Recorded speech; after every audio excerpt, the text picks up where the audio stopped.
Hi అండి. ఇంకా మా తోటికోడలు వాళ్ళ అమ్మ అయితే వచ్చిందని తెలిసి పలకరించడానికి అయితే వచ్చానండి మా చిన్నత్తమ్మ వాళ్ళ ఇంటికి.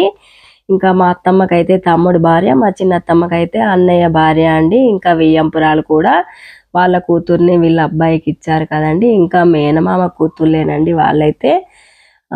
ఇంకా వాళ్ళ అమ్మ తమ్ముడి కూతుర్లేనండి. ఇంకా మేనమామ కూతుర్లే, మేనమరదళ్ళండి వీళ్ళైతే. ఇంకా వీళ్ళు ముగ్గురు అక్క చెల్లెళ్ళండి. ఇంకా ఇద్దరు పిన్ని వాళ్ళు కూడా వస్తున్నారు అని తెలిసి నేనైతే వాళ్ళను కలవడానికైతే వచ్చి ఇక్కడ మా చిన్నత్తమ్మోళ్ళ ఇంట్లో వెయిట్ చేస్తున్నానండి. ఇంకా థ్యాంక్ యూ ఫ్రెండ్స్. మా అను కేర్ ఆఫ్ సీను ఛానల్ని సబ్స్క్రైబ్ చేయండి, లైక్ చేయండి, షేర్ చేయండి. మరిన్ని వీడియోస్ కోసం వెయిట్ చేయండి. ఉంటానండి. ఇంకా ఈ పిన్ని వాళ్ళైతే ముగ్గురు అక్క చెల్లెళ్ళండి. ఇంకా మా అత్తమ్మ వాళ్ళకైతే మేనమామ కూతుళ్ళండి, మరదళ్ళండి వీళ్ళైతే.